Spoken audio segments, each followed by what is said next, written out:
So today we are talking about Walt Disney's 16th animated classic, Sleeping Beauty.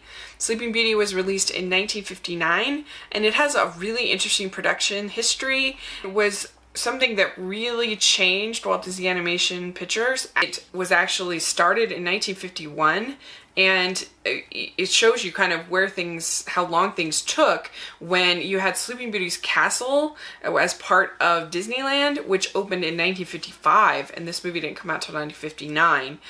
There was an incredible attention to detail in the film. Certain frames would take sometimes 3 months just for one background on one shot. Kind of like Bambi in the sense, if you look at the backgrounds, there are many, many, many layers within each background, and so that attention to detail was just incredible. You also had other things that made it difficult. The fact that at this point Walt was less invested in the pictures than in the other projects he had going on. Certainly Disneyland was a big distraction, and they had a hard time getting Walt involved in story meetings and other things the way that he had been, and so it made everything a lot slower. They had a lot of revisions, they had a lot of changes, and so it was a very tough process of making this film. It took them almost 10 years to do, and this is why they went through 4 different directors in making this film as well. Unfortunately, it didn't do very well at the box office, certainly as well as they needed for how expensive it was to make. And so this actually was a huge disappointment to Disney. Go on to not make another princess movie for 30 years because of the failure of Sleeping Beauty. And they, I guess, thought somehow that the audience just wasn't interested. You kind of sad in a way that it wasn't appreciated for, I think, the masterpiece that it is, because I think if it had been, we would have seen a lot different films over the next 30 years for Disney, but it wasn't, and so that's kind of what ended up happening. So let's talk about the movie itself. Of course, it is about the ballet of Tchaikovsky, Sleeping Beauty. It uses the music from the ballet as the score for the movie. Of course, they worked on it, they changed it, they moved it around a little bit, but it is basically an adaptation of the Tchaikovsky score. So that's something different that you don't really see in any other Disney film that I can think of, at least.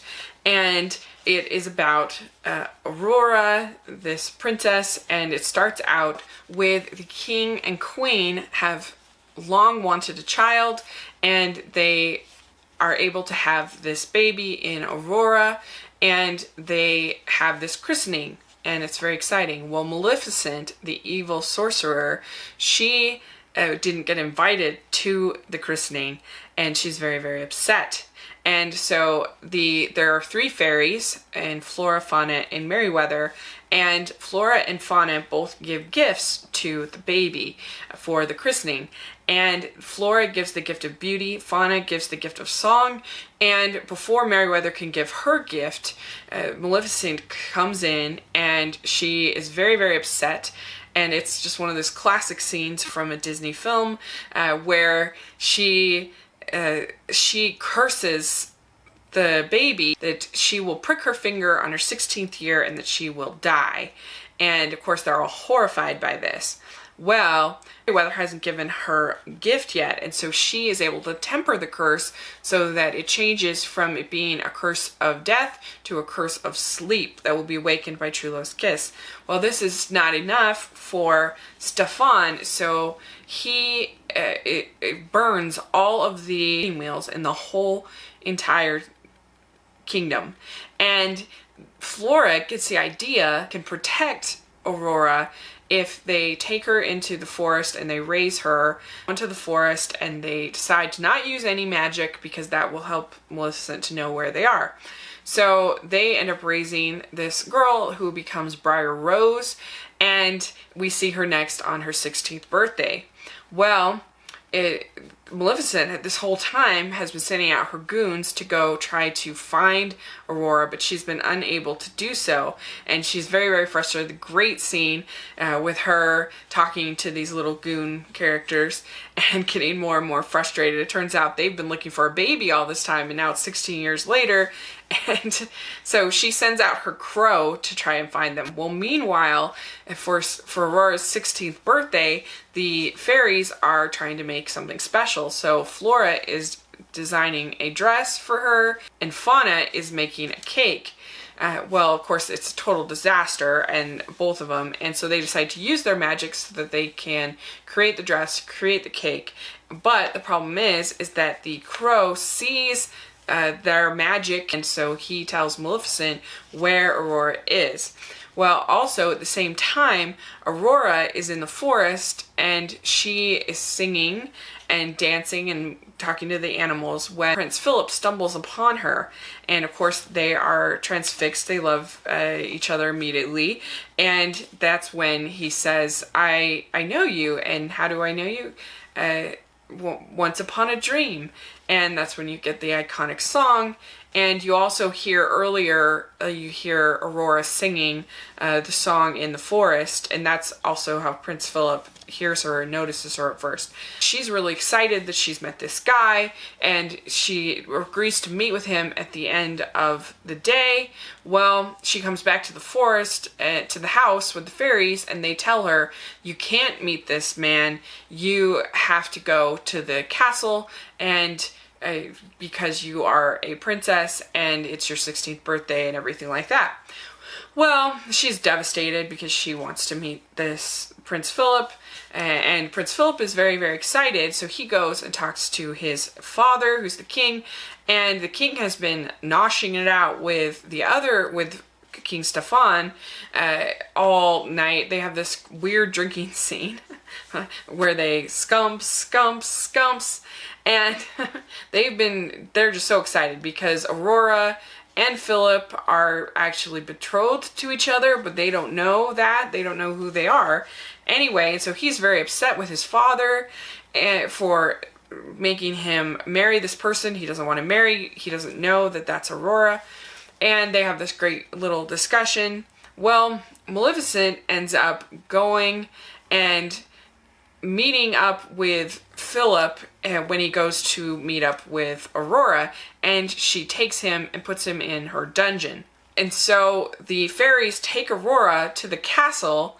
Well, turns out, of course, Maleficent is there, finds her, and she ends up pricking her finger on the spindle wheel and falling asleep just as the curse predicted. He has to find a way to free himself from Maleficent. The fairies help free him, and they give him the Sword of Truth. Him and the fairies who are able to fight Maleficent, who becomes a dragon. The entire kingdom is also put to sleep. And so it's just Maleficent, the fairies, and Philip.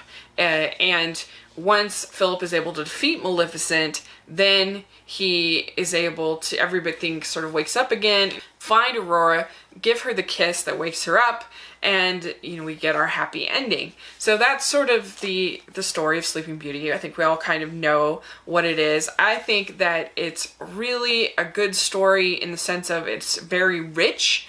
There are so many characters that I think are compelling. There's characters like the fairies that are easy to sort of dismiss as sort of comic relief because of the cake scene. I think actually there's a lot more to them than is given credit, because they're the ones that are able to free Philip. They're the ones that come up with a solution for hiding Aurora. They're the ones that give Philip the Sword of Truth. All along the way, they're actually the ones that come up with solutions. They're the one that decide to make the whole kingdom be asleep so they won't notice that all of this is happening.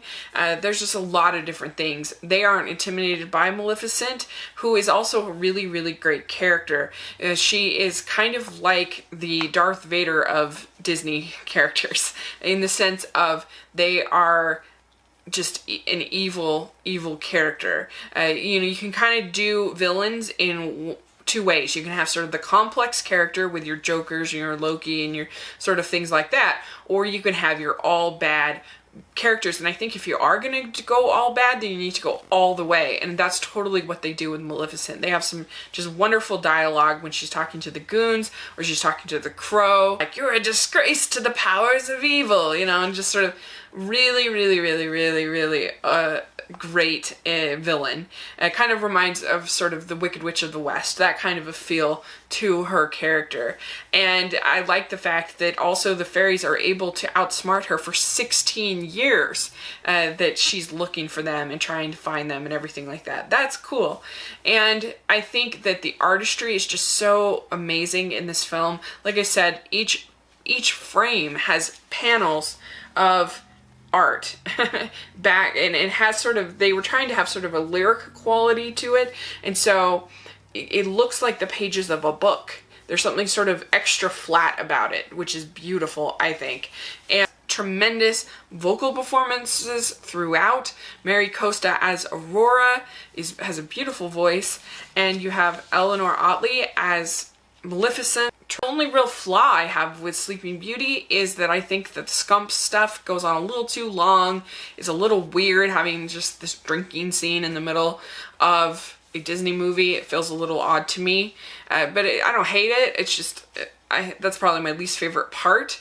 But it has moments of humor. It's really tense. I remember when I was a kid, the fact that Maleficent calls upon the powers of hell, that was really scandalous to me, that she said that word. And I think that it's by far the best prince of any Disney film, even to this date. And, you know, the fact that he's fighting for love in the dungeon, and, you know, that he takes on the dragon. I mean, he just has some real excitement and real personality to his character. I think Aurora is a little bit bland, and there's not a whole lot for her in her personality, but I don't hate her either. I mean, she's asleep for most of the movie, so it's a little bit hard, but she is very graceful and very sweet, and has this beautiful vocal performance. So I don't hate her, but she's just a little bland. But I think overall it's just an incredibly satisfying, exciting, beautiful movie, and so I really do love it. I think I give it an A. I think it is up there in some of my favorite Disney films. So I did do a discussion with my friend Emily on Maleficent, which I do not like, but she had some really good things to say about it, and I thought we had a really good discussion. I was really proud of it. So if you haven't had a chance to watch that, I just give it a shot. And please put in the comments section, let me know what you think about Sleeping Beauty, and where it ranks for you as far as the Disney princess films. And it's just kind of sad in a way, because like I said, it was the last Disney film that we would get, Disney princess film that we would get for 30 years until The Little Mermaid, because it did so poorly. And it was just such a disappointment for Disney. So yeah, let me know what you think, and please subscribe to my channel. I'll talk to you later. Bye!